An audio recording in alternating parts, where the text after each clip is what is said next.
Film ini bisa jadi cara untuk seseorang menyimpan cerita, bahkan merekam identitas dirinya. Akhirnya menikmati sampai sekarang Kak. Wah, jadi ini sambil menyelam minum air, ya. tapi nggak sampai kembung juga. Enggak, dibalik. Iya. Dijerumuskan ke lighting ada hikmahnya ternyata Kak. Yakin nih, emang ini pilihan jalan hidup saya. Dalah baranak ke ayam, Iya. katiko paruiknya kanyang inyo pulang. Daripada baranak ke manusia, paruiknya kanyang inyo pai meninggal awak.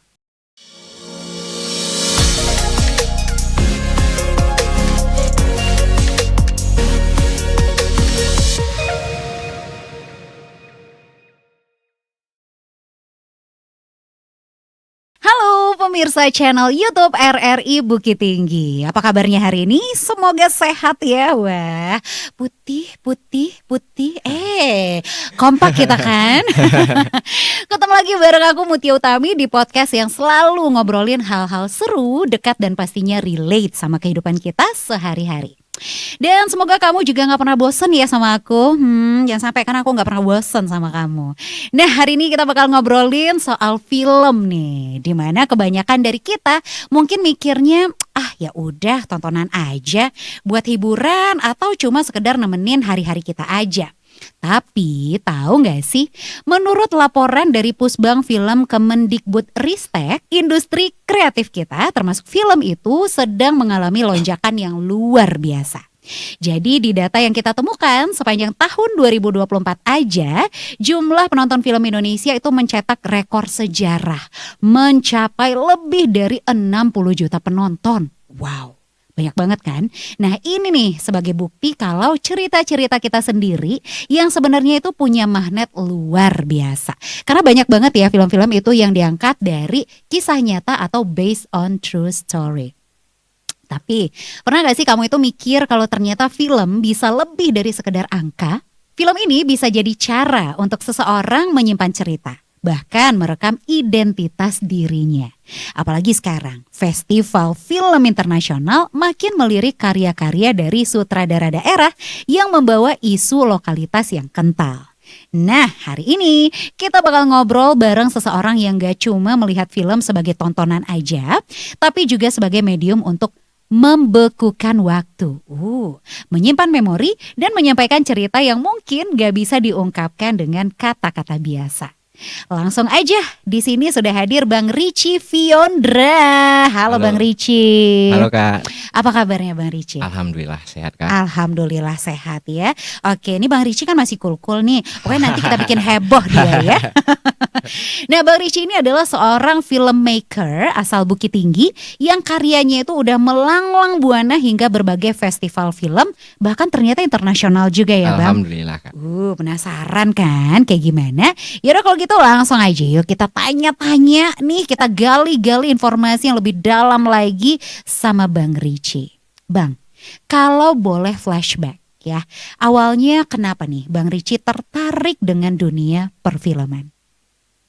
Kalau tertarik sama dunia perfilman tuh bukan langsung terjun ke dunia perfilmannya Kak. Oh, ada prosesnya ada dulu. Ada proses panjang lah untuk sampai ke situ. Jadi tahun 2013 itu waktu SMA itu pertama kali megang kamera DSLR lah. Dulu zaman-zamannya anak-anak hits Bukit Tinggi, DSLR segala macam. Dan kita keren banget nih kalau udah megang kamera DSLR gitu kan. Mantap. Nah, terus seiring itu sering ikut lomba-lomba fotografi di tingkat-tingkat sekolah se-Bukit Tinggi gitu Kak. Fotografi dulu berarti. Awalnya fotografi dulu Kak. Fotografi dulu dan itu setelah itu dikasih tahu lah sama pembina ekskul kan Kak di sekolah bahwasanya waktu itu lombanya masih FL2SN Kak. Nah, kebetulan ada cabang film pendek. Nah, dan itu disuruh ikut sama si pembina itu Kak. Nah, kebetulan tertarik juga buat cobain lomba film pendek, gimana sih cara bikin film itu kayak gitu kan. Nah, kebetulan kita dikasih mentor kebetulan dari dosen di Padang Panjang. Nah, ternyata selama proses itu prosesnya menyenangkan Kak. Kalau bukan yang dibayangkan, wah syuting film itu susah loh, syuting film itu gini loh, berat loh, capek loh, stres gitu ya. Nah ternyata syuting film itu menyenangkan.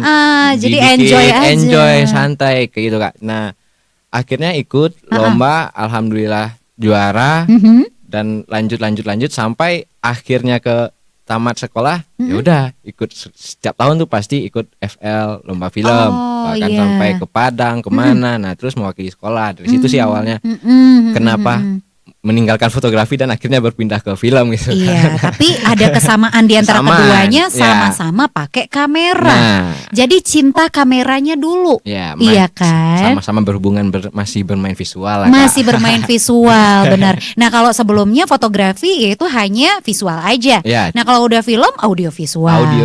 Ya kan? Belum lagi ada skenarionya, jalan cerita. Wah, kompleks banget pasti ya. Keren nih Bang Richie. Nah, jadi dari sekedar suka waktu SMA untuk fotografinya, nah terus mulai ngerasa seriusnya tadi ya pas udah mulai ikut, dapat passionnya, feelnya nih udah berasa gitu ya. Nah terus Bang Richie udah mulai berpikir ini akan jadi jalan hidup saya nih, atau ya udahlah jalanin aja dulu gitu. Kalau berpikir buat wah ini jalan hidup saya mungkin belum sih Kak, belum pada saat itu. Belum saat itu. Nah setelah selesai kuliah, nyambung ke isi Padang Panjang, kebetulan jurusan dan film, mulai ikut proses-proses itu kan Kak. Tapi masih di tahap masih menikmati proses, belum berpikir sampai wah ini bakal prospek nih, saya bakalan hidup di sini nih. Nah belum sampai bakal cuan di sini nih. Iya, gitu. Nah belum Kak. Tapi waktu masa kuliah itu udah mulai ada ikut job ini, kalau bisa lah buat nutup kebutuhan sehari-hari waktu kuliah. Wah, keren banget. Jadi di saat kuliah pun juga udah bisa mulai meraup cuan. Dan ternyata sadarnya di sana, wah ternyata ini bisa menghasilkan juga ya. Kita terlibat sebagai kru film, kita terlibat sebagai tim kreatif segala macam. Ternyata bisa menghasilkan juga nih.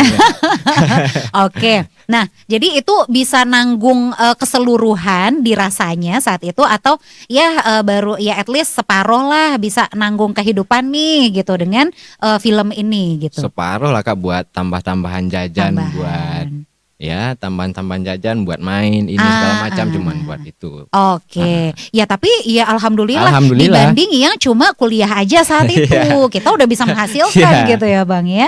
Wah, jadi ini sambil menyelam minum air tapi nggak sampai kembung juga. Nggak boleh serakah kan Kak? Jangan sampai serakah ya. Serakah kembung ujung-ujungnya nanti susah sendiri ya. Oke. Nah, jadi Bang Richie ini yang merupakan lulusan dari ISI Padang Panjang. Jurusan apa tadi? Televisi dan film. Oke. Nah, itu pengalaman pertamanya masuk ke dunia film secara akademisnya. Nah, itu ada tugas kah atau apa? Project bareng senior atau gimana tuh? Kalau tugas secara akademis mungkin kalau semasa perkuliahan itu awal-awal itu semester 1 itu cuman masih kuliah umum lah Kak, bahasa Indonesia segala macam, belum masuk ke bagaimana sih cara membuat film, bagaimana belum sih spesifik ilmunya belum gimana sih teori film, dan itu tuh baru masuk di semester 2. Oh, baik. Nah, di semester 2 ada kuliah artistik, tata suara, editing, sinematografi. Nah, baru tuh mulai ternyata bikin film yang menyenangkan dulu ada teorinya nih, ada ilmunya nih, ada aturan yang harus dibikin nih, yang nggak boleh dilanggar nih. Nah akhirnya ketahuannya di sana tuh Kak, ternyata bikin film itu tidak semenyenangkan waktu SMA dulu nih, kayak ada nggak sesimpel itu nggak sesimpel itu. Nah dan akhirnya balik belakang mengingat SMA, ternyata itu ya yang membedakan saya bikin film waktu SMA dan bagaimana bikin film saat kuliah. Kalau waktu SMA kita hanya senang melakukan dan mengerjakan. Benar. Ketika orang menanyakan ini, kita hanya bisa menjawab saya suka. Oh iya. Tapi kalau setelah kita tahu ilmunya secara akademis, kenapa gambarnya seperti ini, kenapa setnya seperti ini, kita nggak bisa dong jelasin karena saya suka. Iya, nggak bisa. Kita harus ada ilmunya nih secara akademis. Bener. Nah, ada teori-teori yang bisa kita sampaikan. Nah gitu. Di situ sedikit perbedaan dan akhirnya sadar tapi kelamaan ikut proses kreatif, diajak senior, diajak dosen, akhirnya menikmati sampai sekarang Kak. Alhamdulillah. Oke, ya itu prosesnya ya. Awalnya itu gimana? Nah ternyata sampai sekarang berasanya ini nih passion saya nih, gitu ya. Dan sudah mulai merasa ini jalan hidup saya. Sudah di fase itu atau gimana nih Bang Richie? Di fase itu mungkin kayaknya udah ya. Karena udah berjalan beberapa tahun, terus sekarang udah buka kayak usaha kecil-kecilan di bidang jasa perfilman, dan kayak keren. jasa penyewaan alat. Wah, kayaknya nih udah mulai menghasilkan dan udah bisa untuk bertahan hidup nih. Asik banget. Bahkan udah ada usaha penyewaan alatnya, alat untuk produksi film. Produksi film. Itu modalnya bagaimana cara dapatnya tuh? Untuk si alat ini, apakah dari hasil bikin film tadi yang udah di awal kita spill sedikit ya, udah bahkan ada yang go international juga, atau ada tambahan dari tempat lainnya untuk permodalannya nih? Kalau untuk modal awalnya itu Kak, setelah selesai kuliah di tahun 2021, itu merantau ke Pekanbaru dulu Kak. Oh merantau dulu. Merantau ke Pekanbaru dulu, cari modal segala macam, kurang lebih sekitar 1 tahun. Akhirnya mencoba memberanikan diri nih dengan uang yang ada, terus minjam ke beberapa untuk tambahan modal awal nih Kak. Nah, akhirnya cukup untuk beli beberapa peralatan yang pertama. Setelah itu yang main dulu ya, yang pokok-pokok dulu. Nah, setelah itu akhirnya berhenti kerja di Pekanbaru, beberapa bulan mengelola alat. Dan akhirnya lanjut sekolah lagi ke Solo. Dan alhamdulillahnya yang dikelola dari alat tadi bisa buat kebutuhan di Solo akhirnya. Keren banget. Jadi di Solo ini nyambung S2-nya. S2-nya. Jadi ilmunya jadi makin perfect lagi gitu ya. Wah keren. Jadi ya memang segala sesuatu itu namanya usaha gitu ya, pasti butuh modal.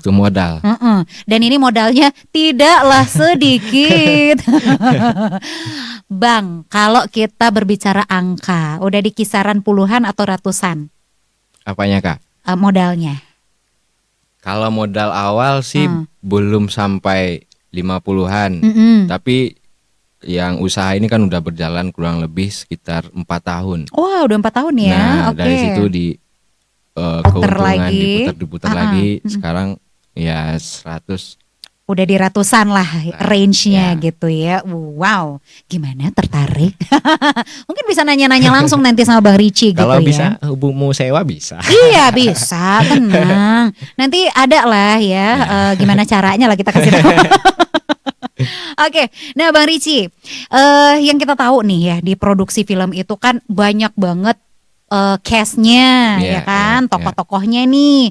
Nah, tapi katanya Bang Richie ini lebih condong ke penyutradaraan dan lighting-nya ya. Wah. Kenapa justru 2 bidang ini yang bikin Bang Richie jatuh cinta? Kenapa bukan di bidang lainnya gitu? Sebenarnya unik sih Kak. Kayak jadi sistemnya di kampus isi Padang Panjang itu Kak. Kalau kita mahasiswa baru, waktu zaman itu ya Kak, saat itu 2016 itu, senior kan otomatis kalau mencari tim buat membantu dia buat proses tugas, berarti kan harus mencari junior yang berada di bawah tingkatnya dia lah. Oh baik. Nah kebetulan waktu itu ada salah satu senior mau nawarin, mau nggak bantuin syuting? Mau Bang, kalau namanya mahasiswa baru yang penting syuting dimanapun, ayo. Mau aja dulu. Jangan nolak-nolak, ya kan? Kita dinotis tuh biasanya kan. Nilainya kita di sana kan. Benar. Mau Bang, boleh. Ya udah, ikut ya, tapi bantu nge-lighting. Boleh Bang. Nah di situ nge-lighting beberapa karya di semester 1 itu ngikut nge-lighting, dan sampai akhirnya keterusan nih Kak. Karena malah si senior pun kayak kalau kita udah nge-lighting di awal, bakalan diterusin di lighting Kak. Kalau kitanya memang oke di lighting atau di divisi yang lain. Iya. Nah, terus kalau misalnya di artistik kita memang dilanjutin sampai ke artistik. Bukan dari kita sendiri yang milih, tapi seniornya karena lihat kita kerjanya, kamu memang bagus di artistik, di lighting. Nah, itu dilanjutin Kak. Nah, tapi positifnya di kita jadi makin menguasai lagi kan? Menguasai lagi bener, Kak. Nah bener. terus proses berjalannya waktu lama-lama sampai tamat pun nge-acting Kak. Tapi kan namanya di perkuliahan kan di semester 4 itu ada pemilihan minat. Iya. Nah kebetulan emang dulu niatnya sebagai penyutradaraan dan memilih sebagai penyutradaraan. Nah lucunya teman-teman bahkan senior pun gak percaya kalau Richie sebagai seorang sutradara. Karena dari awal udah dibentuk acting. Oh, nah, iya. kayak gitu Kak. Jadi image-nya itu yang sudah terlanjur dibangun adalah lighting crew gitu. Nah, di lighting bahkan nawarin diri, ya udah aku bantu di bagian penyutradaraan deh. Gak usah kamu di lighting aja kayak gitu. Nah, bahkan selama proses perkuliahan sampai selesai itu, Richie sebagai sutradara hanya di film karya tugas sendiri, baru sebagai sutradara. Oh, kalau yang lain-lain nggak ketemu tuh. Lighting terus. Tapi syukurnya itu juga Kak.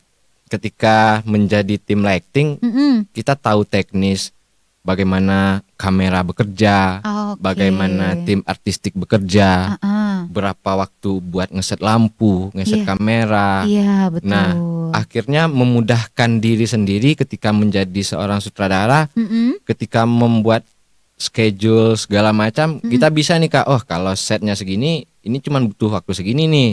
Ini cuma butuh waktu segini nih. Kita udah nakar waktunya kayak itu. Syukurnya gitu Kak. Di balik dijerumuskan ke lighting, ada hikmahnya ternyata Kak. Ada hikmahnya ya. Jadi orang nggak yang bisa bercandain gitu. Ini lama nih, nanti nggak bakal bisa nih selesai tepat waktu. Orang baricinya aja ngerti gitu. Untungnya kan. itu dapat itu Kak, nggak bisa ditipu-tipu. Ini nggak bisa Bang, nggak bisa. Saya udah cobain bisa kok. Nah tuh, jadi ada untungnya. Ada untungnya. Dijerumuskan ya. Jadi lighting crew akhirnya jadi menguasai juga. Menguasai, iya. Wah mantap. Oke, nah kalau kita lihat nih dunia film dari luar, itu kan kelihatannya keren banget, kayak hebat nih bisa bikin film gitu ya Bang ya. Nah tapi realita di balik layarnya gimana sih Bang sebenarnya? Apakah ia sekeren itu dan se-adorable itu, atau wah enggak sih, enggak seperti yang kalian nilai di permukaan kok gitu. Ya pekerja film ini kan udah menjadi profesi ya Kak sekarang. Ya namanya sebuah profesi pasti adalah suka dan nggak suka. Betul. Nah, sukanya itu kayak selain insentifnya oke, bisa sambil jalan-jalan kita syuting ke kota-kota yang mungkin belum pernah kita kunjungi, kita pernah ke sana. Nah, dan mungkin banyak hal-hal lain yang menjadi poin positifnya. Nah, tapi kan yang orang tidak tahu bagaimana proses penciptaan sebuah film. Bukan hanya memakan waktu seminggu atau 2 minggu. Iya ya. Proses kreatif itu bisa jadi setahun, 6 bulan, 3 bulan. Sampai setahun ada. Kalau standarnya bioskop itu Kak, rata-rata proses kreatifnya itu paling cepat 6 bulan. Oh oke. Paling cepat tuh 6 bulan dan bahkan bisa lebih setahun. Iya, kalau proses kreatif dari penciptaan ide, pembuatan naskah, sampai proses editing, sampai film siap tayang, itu kalau untuk layar lebar bisa sampai lebih setahun. Bedanya sama kita yang anggaplah sebagai tugas kuliah, ya namanya tugas kuliah kan kadang kan kita ada deadline segala macam Kak. Iya. Nah itu tuh terpaksa cepat dan itu memakan waktu gak paling tuh 3 bulan udah paling cepat Kak. Oke. Nah itu makanya yang orang lihat wah pekerja film keren segala macam, tapi kan di belakang itu berdarah-darahnya gimana, orang nggak tahu ya, kerjanya 24 jamnya gimana, begadangnya gimana. Nah di belakang itu kan orang nggak tahu kan. Orang lebih sering wah setelah nonton film, wah filmnya bagus, krunya keren, tapi orang nggak tahu gimana perjuangan kru-kru yang ada di belakang film itu. Makanya buat teman-teman kalau nonton film usahain sampai kredit detailnya habis, karena apresiasi buat si kru pembuat film Kak. Iya sih. Sepertinya aku barusan kena tampar. Iya loh, itu tamparan bagi banyak orang sebenarnya, karena ya kita lah ya sebagai si penikmat filmnya gitu. Nah ketika udah habis, oh ya udah skip. Iya, nggak ditontonin Bang sampai habis. Iya, kreditel itu kan apresiasi buat Iya si sih. pembikin film. Benar. Baiklah, mulai sekarang aku akan berubah. Terima kasih Kak telah Iya. menghargai profesi perfilman. Iya benar. Karena aku termasuk salah satu yang suka banget nonton film. Ya, genrenya action, thriller, pokoknya aneh-aneh. Kalau drama-drama romance gitu kayak udah ketebak aja endingnya gitu loh Bang, ya kan? Nah, oke. Nah, selama proses berkaryanya Bang Richie gitu, pernah nggak ngerasa stuck idea? Terus kehilangan arah atau malah ragu sama pilihan yang udah diambil ini? Yakin nih emang ini pilihan jalan hidup saya? Nah, pernah nggak Bang ngerasa di fase itu? Kalau stuck itu pasti mengalami ya Kak, setiap Ada, karena setiap karya yang dibikin pasti ada tantangan tersendiri, kesulitan tersendiri. Tapi yang sering stucknya itu kan bagaimana kita menciptakan, mengembangkan ide dari yang sederhana menjadi sesuatu yang bisa dinikmati orang, kan sering stucknya di sana. Iya. Nah, kalau proses kreatif kan bisa dibantu secara bersama-sama oleh teman-teman di lapangan. Tapi kan kalau proses pencarian ide, pengembangan ide bakalan stuck juga sih sebenarnya. Tapi bagaimana kita mengakali itu, mungkin berdiskusi, bertukar pikiran sama teman-teman. Nah, itu sih Kak. Tapi kalau ragu dengan pilihan mungkin salah ambil jurusan film, mungkin itu, enggak sih Kak. Enggak ya. Enggak sih. Karena emang udah ada passionnya itu dari SMA tadi kan. Cuma ya beda aja. Sebelumnya fotografi, sekarang udah ke film. Videografi yang berujung pada film gitu. Tapi kerjanya tuh walaupun stuck kayak itu jadi nggak monoton Kak. Misalnya di produksian ini dengan tema yang berbeda, kita stucknya ini mau diapain lagi ya? Ini mau diapain lagi ya? Harus riset lagi, harus ngulik lagi, dan beda produksian riset lagi apa. Jadi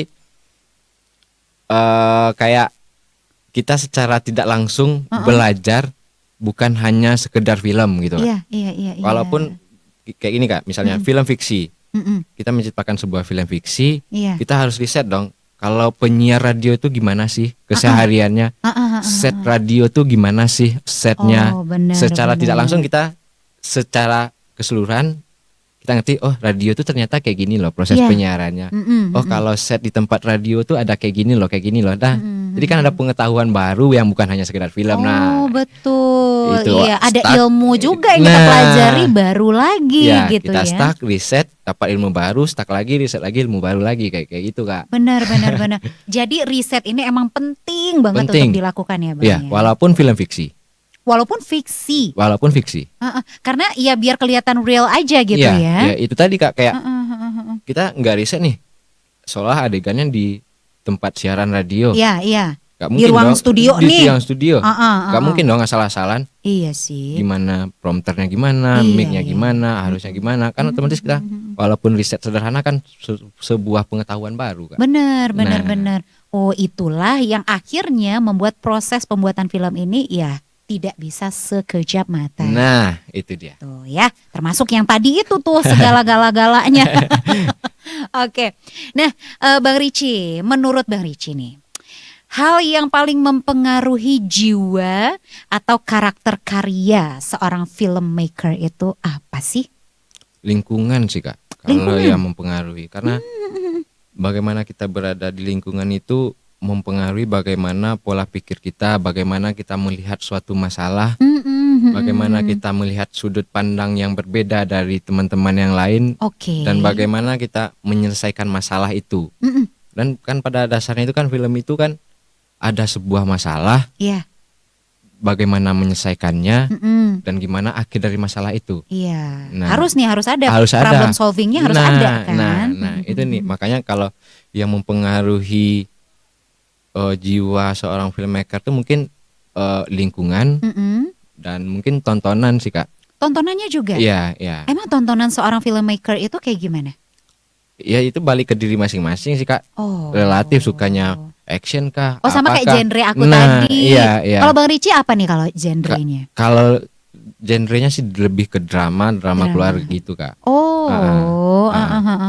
Sama tapi ya sosial. Tetap butuh riset yang tadi ya, kunciannya itu to make it like something real, ya kan? Oke. Nah, salah satu karya Bang Richie ini yang sangat berkesan adalah film Ibu. Aduh, kalau ini mah ya udah denger keywordnya ibu aja tuh udah kebayang nih ya. Nah, katanya ini karya yang personal banget ya Bang ya. Nah, boleh share nggak ke kita awal muncul ide untuk bikin film ini tuh apa dan segimananya sih gitu? Sebenarnya film Ibu itu bukan ibu yang menjadi tokoh utama di dalam film tersebut Kak. Justru bukan ibu yang menjadi film tokoh utamanya. So, jadi penciptaan film Ibu ini diawali dari 2019 karena ini kebutuhan untuk tugas akhir waktu strata 1 waktu itu. Iya. Nah 2019 mulai pencarian ide, berapa ide dikumpulkan dan ya masih ditabung Kak, belum ketemu benang merah segala macam, belum ketemu nih mau bikin apa nih jadinya belum jadi ada. Udah mulai ngumpulin tapi masih belum ada benang merahnya. Belum benang merah. Nah terus di 2020 kan COVID tuh Kak. Iya. Nah mulai kayaknya batal syuting nih atau nggak jadi syuting karena semua udah di lockdown kan Kak. Benar. Terus lihat konten sosial media dan awal ide Ibu itu lihat bagaimana di zaman COVID itu anak-anak kecil yang udah mulai goyang TikTok, tren TikTok, segala macam. Nah itu mulai idenya tuh dari sana Kak. Jadi mulai berpikir, berarti anak kecil ini bagaimana lingkungan di sekitarnya mempengaruhinya dan bahkan anak itu akan menirunya. Nah mulainya dari sana tuh Kak. Nah dengan ide yang sudah ada tadi digabung-gabung dan menjadi benang merah udah ketemu nih plotnya, jalan ceritanya udah mulai kelihatan ya. Nah terus menariknya di film Ibu itu itu tadi Kak, balik ke riset dan waktu itu kebetulan bantuin teman syuting di Payakumbuh di Panti Jompo. Lihat orang-orang tua yang ditinggalkan di Panti Jompo. Dan bercerita lah Kak bagaimana kenapa dia bisa ditinggal di Panti Jompo, apa alasannya segala macam. Nah dan akhirnya setelah pulang dari sana ketemu nih Kak antara ide si anak-anak tadi dan ide orang tua yang ditinggal di Panti Jompo. Nah di sana mulai ada relatable-nya nih. Di sana akhirnya secara garis besar ini film Ibu tuh menceritakan bagaimana seorang keluarga, ayah, ibu dan seorang anak yang pulang merantau dan bagaimana si ayah memperlakukan ibunya sehingga si anak memperhatikan itu setiap hari dan akhirnya ketika ayah dan ibunya sudah mulai tua, anaknya melakukan hal yang sama apa yang dilakukan oleh ayahnya. Benar. Nah, karena kan anak itu ATM prinsipnya kan. Disitulah mulai terbentuk Ibu itu Kak. Nah, terus di riset itu ngobrol sama kakek nenek di sana dan ada satu dialog yang yang keluar dari obrolan si nenek dan itu dimasukkan ke dalam film itu Kak. Oh gitu. Ini si nenek nih. Si nenek. Hasil ungkapan hati si nenek keluar dari mulut Richie ingat dan dimasukkan ke dialog di film Ibu itu. Plek ketiplek. Iya. Persis sama. Persis. Dialognya gini. Biarlah baranak ke ayam. Katiko paruiknya kanyang inyo pulang. Daripada baranak ke manusia, paruiknya kanyang inyo pai meninggal. Iyo puluh. Itu yang keluar dari obrolan si nenek. Wow. Dan kita merinding ih. Kita kan mungkin bisa juga menemukan hal-hal itu sekarang kan. Iya, banyak kasus-kasusnya kayak itu. Nah, itu. Aduh, biarlah baranak ke ayam, paruiknya kanyang. Inyo pulang. Daripada baranak ka manusia, ketika kanyang nyopai meninggalkan awak. Iyo pulo kan. Nah, tuh kana-kana lah tuh nan di luar sini. Kok kata taruhan Mas Minangnya kok. Oke. Nah, gitu. Jadi memang itulah yang membuat film ini jadi berkesan banget gitu. Iya, makanya berkesan Kak. Wah, jadi agak ini ya sebenarnya ya. Kalau ya kita mikirnya ibu, oh ini perjuangan seorang ibu. Ternyata agak plot twist. Iya. Nah, makanya ditonton filmnya. Di mana kita bisa nontonnya, Bang? Kalau sekarang mungkin kita harus ngadain pemutaran, Kak. Oh, gitu. Dulu ada pernah tayang di platform kayak Jendela, kayak Netflix, Genflix itu ada di platform, tapi sekarang udah turun deh kayaknya. Oh, iya. Yuk silakan di komen ya kalau mau nanti dilakukan pemutaran film Ibu. Oke, Bang Richie, film Ibu ini luar biasa banget pastinya. Bahkan dia bisa masuk berbagai festival internasional. Gimana nih Bang rasanya sebagai filmmaker dari daerah bisa sampai ke titik ini? Ya yang penting ya senang pasti lah ya Kak. Pasti dong, bangga pasti. Bangga kan karena ya dibalik bisa mencapai itu, balik lagi kan dari 2016 sampai 2021 5 tahun menghadapi proses gagal coba lagi dan hasilnya bisa apa ya, proses tidak mengkhianati hasil selama 5 tahun pasti dan berbanding lurus nih. Iya, dan reward itu menjadi bonus buat teman-teman kru, teman-teman kreatif, dan itulah bisa menjadi kebanggaan juga sih bagi kita dan teman-teman yang lain yang terlibat. Wah, keren banget ya. Jadi sampai ke taraf internasional ini berarti kemana nih Bang Richie? Nah sebenarnya panjang Kak. Kalau film-film indie lah atau kita sebut film pendek lah kayak gitu kan. Jalannya itu biasanya festival-festival Kak. Yang pertama. Nah, tapi kalau festival tingkat mahasiswa se-Indonesia itu rewardnya itu jarang yang berupa uang atau segala macam Kak. Oh jadi apa nih? Kadang-kadang berupa kayak itu tadi, film Ibu bisa diputar di Genflix kayak itu, dan dia bekerja sama dengan platform-platform tersebut Kak. Betul. Nah Ibu itu bisa sampai ke internasional. Jadi waktu itu ada program Indonesia Raja Kak. Jadi film Indonesia Raja ini ada 3 wilayah, Sumatera, Jawa sama Bali kalau nggak salah. Jadi ada programmer yang mengkurasi film-film ini. Misalnya dari Sumatera, dari Jawa dan dari Bali ada yang kuratornya masing-masing Kak. Oh iya baik. Nah terus waktu itu alhamdulillah dapat 3 film dari Sumatera, dari Aceh 1, dari Padang Panjang 2, termasuk Ibu.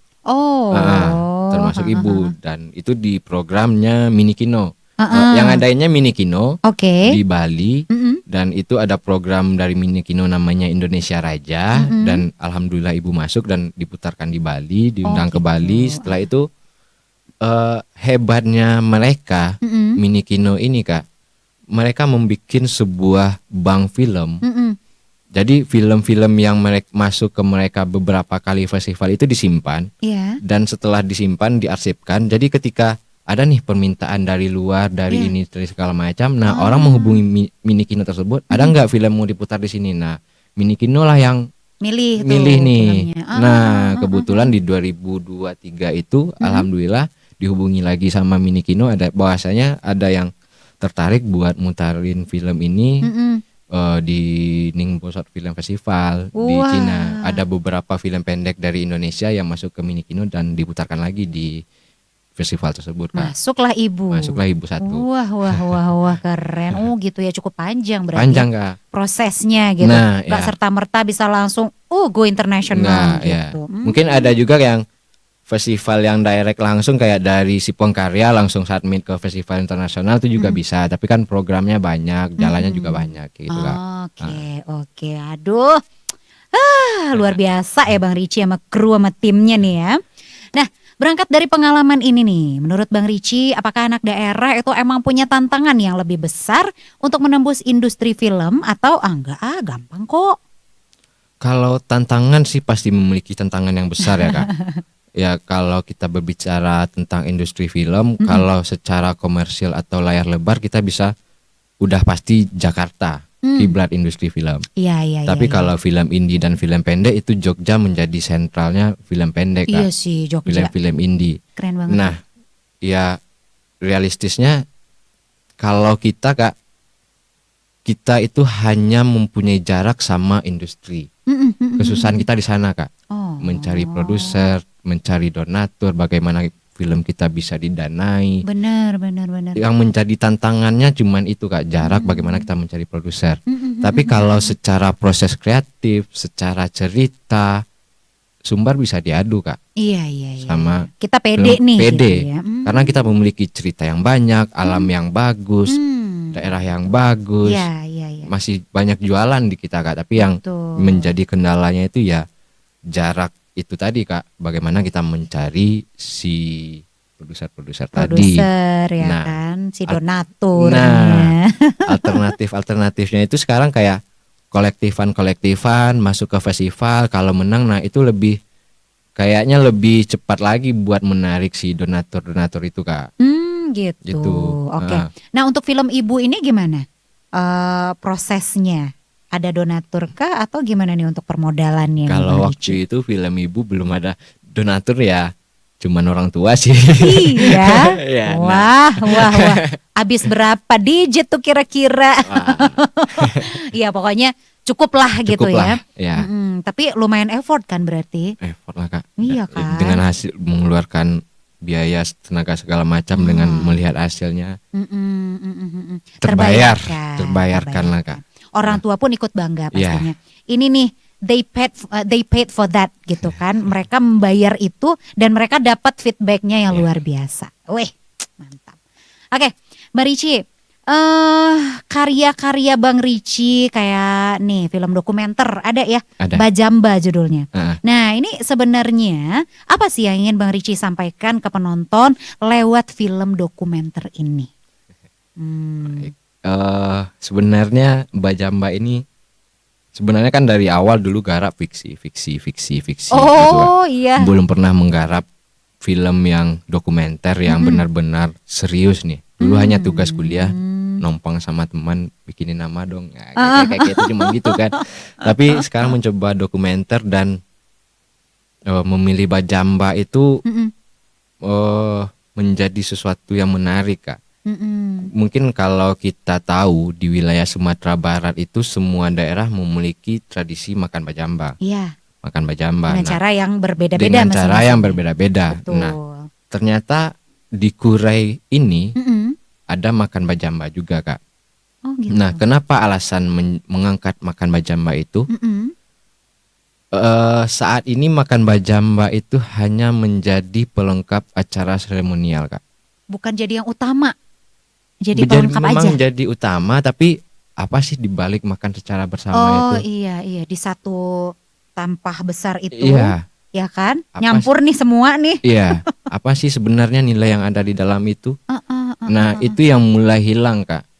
Di acara ulang tahun, acara adat, ada makan bajambanya, tapi apakah kita tahu khususnya generasi muda nilainya seperti apa? Betul. Nah akhirnya riset ternyata makan bajamba, makan secara bersama-sama itu bukan hanya makan bersama Kak, tapi bagaimana masyarakat Kurai khususnya dalam pengelompokan hidup, tatanan hidup. Makanya ada pepatah bajajang naik batanggo turun itu ada digambarkan di dalam makan bajamba itu Kak.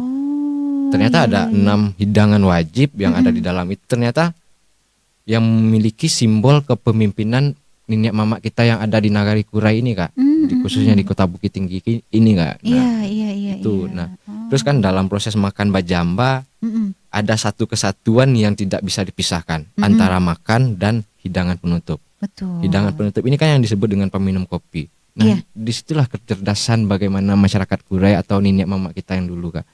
Kenapa? Peminum kopi itu dijadikan sebagai proses penyelesaian sebuah masalah Kak.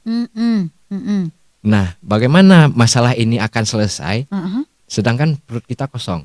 Iya dong, susah. Nah, ya kan? Kita makan dulu, habis makan nih, ada cemilan, sambil minum kopi, yuk kita ngobrol buat selesaiin masalah. Betul. Itu hebatnya. Dan waktu riset itu, ini nih yang harus amazed gitu ya. Ya, dieksplor buat khususnya generasi mungkin seangkatan Rici mungkin yang tahu makan bajamba tapi tidak tahu dengan nilainya. Mungkin ingin menghidupkan itu kembali Kak. Makanya pesannya itu di bajamba itu Kak. Wah, Mantap ya, makanya bikin film dokumenternya juga nggak nanggung-nanggung, langsung ngangkat tradisi kita. Oke. Nah, Bang Richie, sebelumnya pernah bilang juga kalau film ini bukan cuma sekedar tontonan gitu kan, tapi cara kita membekukan waktu. Gimana itu kok waktu bisa dibekukan? Bagaimana ceritanya ini, Bang? Nah, itu tadi Kak, balik ke contoh kasus film Bajamba itu. Waktu masa dahulu itu film Bajamba itu pasti nenek moyang kita atau nenek-nenek kita yang terdahulu pasti tahu dengan nilai-nilainya tersebut Kak. Iya. Nah, sedangkan budaya kita di Minangkabau ini hanya budaya tutur dan budaya lisan. Informasi disampaikan lewat mulut ke mulut. Betul. Nah, ketika ada pepatah, kalau kita belajar silat ada ilmu 10 yang dikasih guru sama kita 9. Oh gitu. Iya. Nah, satu lagi nih disimpan dong. Iya. Nah, ketika kita ngasih ke yang lain, mungkin ada yang lupa, ada yang ketinggalan, tinggal 7. Iya. Nah, kurang gitu enggak. Nah, makanya film itu bukan membekukan waktu saja, bisa membekukan nilai, bahkan membekukan peristiwa. Ketika merekam film Bajamba itu dengan beberapa narasumber yang lain, walaupun diputar 10 tahun yang akan datang, nilainya tetap sama.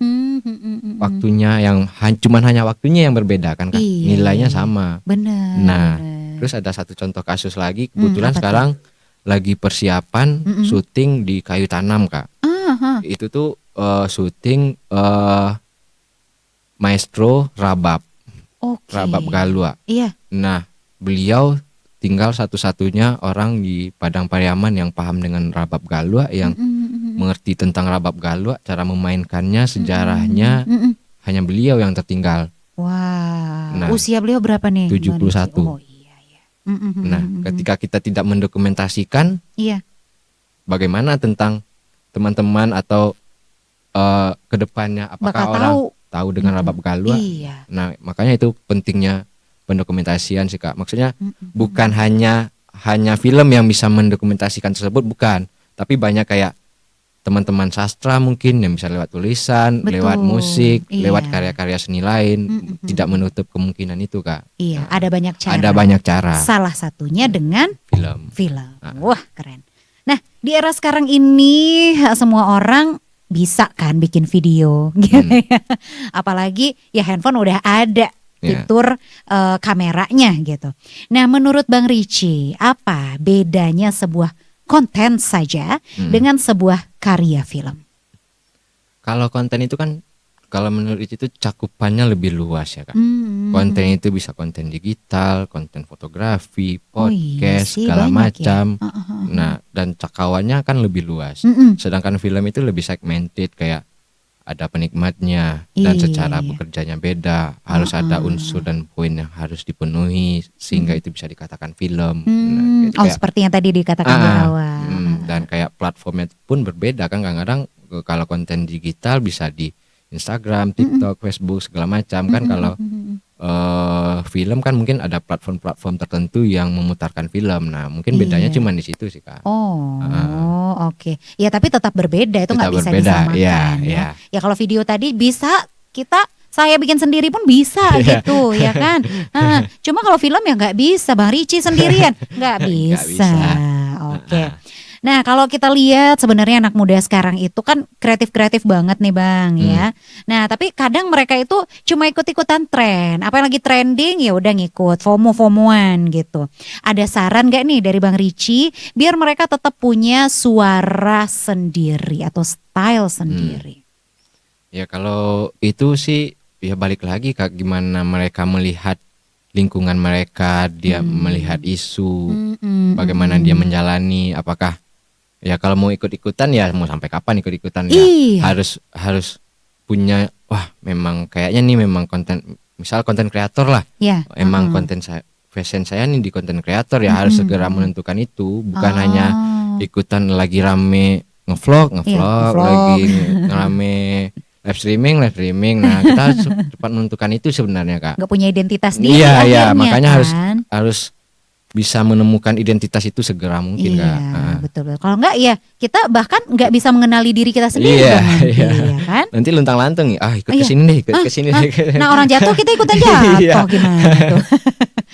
Kalau ngomongin soal industri, seberapa realistis sih Bang anak muda itu bisa benar-benar hidup dari dunia film? Seperti Bang Richie. Ya kalau realistis sih Kak, nggak langsung instan ya Kak. Kita harus membangun dulu relasi yang panjang nih segala macam. Nggak bisa kayak, wah kayaknya oke nih kerja film, terjun besok langsung jadi dapat uang segala macam. Nggak bisa. Nggak segampang Nggak itu segampang ya. itu. Nah kayak Richie udah membangun itu dari 2016 masuk kuliah, pergi magang, membangun relasi sama teman-teman, terus ya nyambung sekolah, bertemu teman baru lagi dan baru sekarang lah mulai bisa menikmati hasil-hasil itu Kak. Kayak orang datang syuting ke Padang, bantu ini jadi fixer nih, mau cari lokasi dong, cari alat dong, cari penginapan dong. Nah, itu kita semua bisa menyediakan bisa jasa menyediakan itu. Kalau Wah, keren. umumnya di daerah khususnya di Sumatera Barat itu sekarang rata-rata setahun tuh ada 4 atau 5 syutingan yang dari Jakarta datang ke Sumatera Barat Kak. Nah itu kita teman-teman di Sumatera Barat tuh kadang-kadang ya itu jadi fixer buat cari lokasi mereka, pastiin akomodasi semua, transport, makan, alat. Nah, jadi planner lah buat mereka gitu ya. Jadi kadang-kadang mereka datang ke sini cuman bawa badan, alat udah kita sediain semua. Kadang-kadang tenaga udah kita siapin dari sini semua. Nah, itu Kak. Worth it nggak uang yang didapat dengan lelahnya kita, repotnya worth it. Wah, alhamdulillah. Wah, cuan dong itu berarti ya. Tapi tidak gampang tidak instan itu ya teman-teman. Oke. Bang Richie, apa yang dirasa masih kurang dari ekosistem film di daerah kita, khususnya Sumatera Barat? Kalau yang kurang ya Kak, kalau secara karya udah bagus, udah luar biasa. Yang menciptakan karya udah banyak. Yang menjadi persoalan yang bisa mendistribusikan karya kita kemana-mana Kak. Oh ini nih masih jadi PR nih. Nah semua mau jadi pengkarya, semua mau jadi sutradara, semua mau jadi DOP, fotografi semua. Benar. Tapi hasil karya kita ini siapa sih yang mau jual? Iya, mau dibawa kemana? Nah itu nih Kak yang masih di ekosistem film di Sumatera Barat tuh kurangnya di situ sih kayaknya Kak. Kayak berapa sih Kak film di Sumbar ini setiap tahun tuh berapa sih yang jadi? Iya. Seratusan bahkan misalnya. Mungkin kita nggak tahu nih. Iya kan? Nah siapa sih yang bisa memasarkan film itu? Itu yang kayaknya masih kurang. Nah ibu waktu itu beruntung memiliki seorang teman yang mau membantu mendistribusikan film tersebut. Nah poinnya di sana Kak. Kalau nggak ada distribusi ya film cuman selesai dibikin. Jadi kalau kebutuhan tugas ya dipresentasikan sama dosen, ya udah simpan di laptop. Nah, buat apa itu? Nah, modal yang dikeluarin, waktu, tenaga, pikiran, ide, percuma akhirnya ya. Oke. Yang kurang itu kayak mungkin bukan hanya seni film dan ya bukan seni film aja sih Kak, karena yang berkomunikasi sama teman-teman yang lintas seni yang lain, ya yang kurang itu kita pemasarannya gimana nih? Siapa nih yang mau mendistribusiin karya kita? Betul. Nah itu sih Kak. Oke, semoga ya ini bisa diperhatikan juga oleh pemerintah daerah kita ya. Amin, mudah-mudahan. Nah Bang Richie, kalau udah ngomongin film itu emang gak ada habisnya sebagai salah seorang penikmat film juga. Ada banyak hal menarik dan kayaknya kalau ngomong soal durasi ini akan kurang ini waktunya kan. Tapi ya sudahlah kita tahan dulu ya. Sekarang kita pengen denger jawabannya Bang Richie di segmen This or That. Boleh kita nge-games dulu ya Bang ya. Oke, ini jawab cepat aja, kasih tahu alasannya apa. Yang pertama, sutradara atau sinematografer? Sutradara. Wait. Karena udah pilihan dari awal dan akhirnya menikmati sebagai sutradara. Oke. Film fiksi atau dokumenter? Fiksi. Oh, lebih fiksi? Fiksi. Kenapa nih? Kalau dokumenter itu kita harus menghadirkan fakta dan secara riset itu tidak bisa gampang dan harus bertahun-tahun untuk meriset. Jadi prosesnya lebih panjang daripada film fiksi. Kalau garapannya benar-benar serius. Iya. Karena takutnya kalau kita menampilkan yang bukan faktanya, nanti takutnya menciderai kesenian kah atau identitas kah atau malah kita dituntut juga. Atau kita dituntut. Berbahaya ya. Oke, kerja tim kecil atau produksi besar? Kerja tim kecil. Oke, kenapa tuh? Karena nggak banyak uang keluar. Ya, kita mah yang realistis aja ya. Oke, berapa orang nih untuk tim itu maksimalnya, Bang Richie? Kalau maksimalnya apa nih Kak? Misalnya tugas jumlah kampus orangnya kah atau apakah? Film kayak Ibu lah. Kalau Ibu itu kemarin sekitar 30. Oke. Itu tim kecil namanya. Baik ya. Yang besar nggak tahu itu berapa banyak. Oke. Visual kuat atau dialog yang kuat? Visual yang kuat. Why? Karena dialog yang panjang lebar tanpa ada visual yang bagus, hasilnya akan sama aja. Tapi walaupun si tokoh diam tapi visualnya kuat, pemaknaannya lebih luas Kak. Oh benar ya. Kita bisa mengimajinasikan itu sendiri. Oke, cerita personal atau isu sosial? Isu sosial. Alasannya? Karena cerita personal nggak ada yang menarik Kak. Ya jarang ya. Kayak belum tentu mungkin bagi kita nih cerita kisah kita nih udah menarik banget. Bagi orang belum tentu. Oh siap. Terakhir, eksperimen visual atau storytelling klasik? Storytelling klasik. Tetap yang klasik. Alasannya kenapa Bang? Ya karena belum bisa menemukan feel bagaimana eksperimen visual. Karena itu cakupannya lebih luas lagi dan segmen penontonnya lebih dari yang dari yang udah kita ini sekarang gitu ya. Udah kita raih sekarang. Oh baiklah. Bang Richie masih ada beberapa pertanyaan terakhir ya. Nah, kalau ada anak muda yang mau mulai untuk menjadi seperti Bang Richie inilah, tapi bingung gimana nih cara memulainya, harus dari mana? Nah itu gimana Bang? Bisa dikasih saran? Kalau ingin menjadi filmmaker atau apa segala macam, nggak harus nunggu punya kamera dulu, nggak harus punya lampu dulu, harus punya komputer buat ngedit dulu, enggak.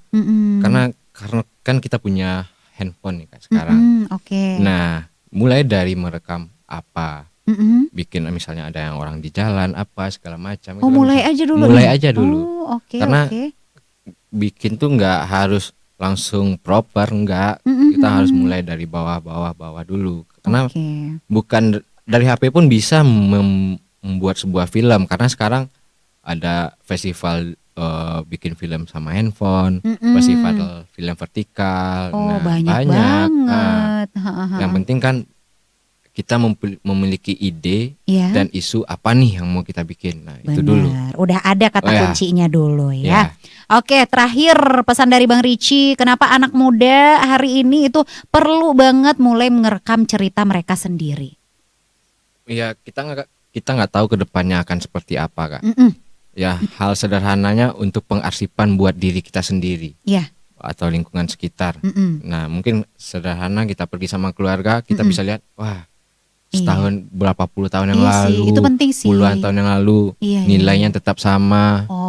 Nah, yang kayak gitu Kak, makanya harus hal-hal kecil sekalipun harus didokumentasikan untuk walaupun hanya buat arsip kita pribadi. Iya. Karena bisa kita lihat lagi, pas kita kangen bisa dilihat lagi. Kita nggak tahu umur juga ya. Benar-benar banget. Oke, kalau begitu, Bang Richie makasih banget loh. Udah sharing bareng kita di sini. Banyak banget insight baru juga yang kita dapat gitu ya. Dan menarik banget tentunya dari awalnya kita lihat film ini itu cuma sebagai hiburan aja. Ternyata di balik itu ada proses yang panjang sekali. Ada kegelisahan, ada cerita personal, bahkan ada identitas yang direkam dan disimpan lewat kamera. Juga ada modalnya. Ya, dari Bang Richie Fiondra, kita belajar bahwa jadi filmmaker itu bukan cuma soal teknik atau alat mahal aja ya Bang ya, tapi juga soal keberanian untuk jujur pada cerita dan berani membagikannya ke orang lain. Benar, seperti yang disampaikan oleh Martin Scorsese, seorang sutradara legendaris asal Amerika Serikat, yang bilang, cinema is a matter of what's in the frame and what's out. Bahwa film bukan cuma tentang apa yang kita tampilkan, tapi juga tentang apa yang kita pilih untuk tidak ditampilkan, dan disitulah makna dibangun. Jadi mungkin buat kamu yang lagi nonton dan dengerin sekarang, cerita kamu yang terasa sederhana justru bisa jadi sesuatu yang berarti kalau kamu berani rekam dan kamu bagikan juga. Itulah gunanya platform sosial media ya Bang ya. Nah baiklah kalau begitu, sekarang waktunya aku Mutia Utami pamit undur diri. Bang Richie, kapan-kapan ada waktu kita ngobrol-ngobrol lagi boleh ya. Thank you so much untuk kamu yang udah nonton sampai selesai. Dan jangan lupa juga untuk selalu update konten terbaru kita di channel YouTube RRI Bukit Tinggi. So, sampai ketemu lagi di lain kesempatan di obrolan seru lainnya. Bye-bye.